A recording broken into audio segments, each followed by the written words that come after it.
శ్రీ కల్వకుంట్ల తారక రామారావు గారు. అధ్యక్ష, ముందుగా శాసనసభ అధిపతిగా ఎన్నికైన మీకు హృదయపూర్వకంగా మా పార్టీ పక్షాన, మా అందరి పక్షాన కూడా హృదయపూర్వకంగా మీకు అభినందనలు తెలియజేస్తూ, మా పార్టీ అధ్యక్షులు పెద్దలు శ్రీ కేసీఆర్ గారు వారు దురదృష్టవశాత్తు వారికి కొంత గాయమయ్యి హాస్పిటల్లో ఉన్నప్పటికీ ఎప్పుడైతే ఈ ప్రతిపాదన శ్రీధర్ బాబు గారి ద్వారా మరి వారికి వచ్చిందో వెంటనే ఒక క్షణం కూడా సంకోచించకుండా, రెండో ఆలోచన లేకుండా తప్పకుండా సహకరించవలసిందే అని చెప్పి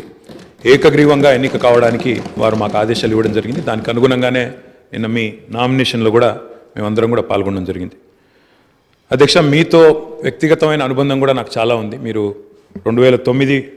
శాసనసభకు ఎన్నికైన నాడు నేను కూడా మీతో పాటు సహచర శాసనసభ్యుడిగా ఉన్నాను. ఆనాడు తెలంగాణ ఉద్యమంలో కూడా మీరు మీ వంతు పాత్ర పోషించినారు. 2012 నుంచి 14 దాకా మీరు మంత్రిగా,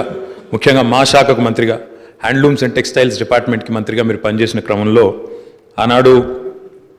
ఒక సందర్భంలో నేను మీ దగ్గరకు వచ్చి మీరు రండి, సిరిసిల్లకి మీరు రావాలి, ఎందుకంటే రాష్ట్రం మొత్తంలోనే టెక్స్టైల్ అంటే సిరిసిల్ల కాబట్టి మీరు తప్పకుండా రావాలి అంటే మీరు కొంత సంకోచం వ్యక్తం చేసినారు మొదలు. మరి ఇప్పుడు ఉద్యమం ఉధృతంగా ఉంది, నేను మంత్రిగా ఉన్నాను, ఈ సమయంలో వస్తే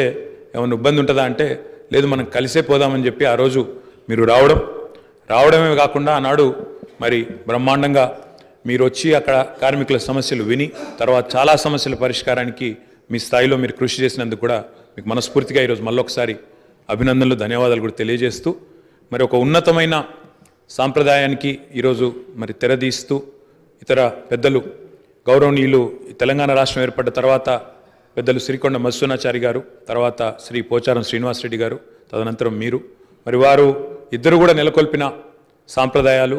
కాపాడిన విలువలు, వాటన్నిటిని మీరు కూడా పరిరక్షిస్తారని మనస్ఫూర్తిగా ఆకాంక్షిస్తూ మీ ఉన్నతికి మనస్ఫూర్తిగా అభినందనలు తెలియజేస్తూ, మరి ఇప్పుడే పెద్దలు ముఖ్యమంత్రి గారు, ఉప ముఖ్యమంత్రి గారు, మంత్రివర్యులు కూడా చెప్పినట్టు మరి ఈ సభ అందరి సభ, ఈ సభలో ఉండే ప్రతి సభ్యుడి యొక్క గౌరవాన్ని, ప్రతి సభ్యుడి యొక్క హక్కులను, ముఖ్యంగా ప్రజల తరపున మాట్లాడే ప్రతి నాయకుడి యొక్క, ప్రతి గౌరవ సభ్యుడి యొక్క మరి గొంతును వినిపించే విధంగా ఆ బాధ్యత మీరు తప్పకుండా సమర్థవంతంగా నిర్వహిస్తారని మనస్ఫూర్తిగా ఆశిస్తూ, మరి ఒక సామాన్య ఎంపీటీసీ పదవి నుంచి ఈరోజు శాసనసభ స్పీకర్గా ఎదిగిన మీ జీవితం ఏదైతే ఉందో, రాజకీయ ప్రస్థానం ఏదైతే ఉందో, ఇది చాలామందికి తప్పకుండా స్ఫూర్తిదాయకంగా ఉంటుందని చెప్పి మనసారా ఆకాంక్షిస్తూ మీ బాధ్యతలో మీరు 100% విజయవంతం సాధించాలని మా పార్టీ తరఫున కూడా కోరుకుంటూ మళ్ళొకసారి మీకు అభినందనలు అధ్యక్ష. Thank you.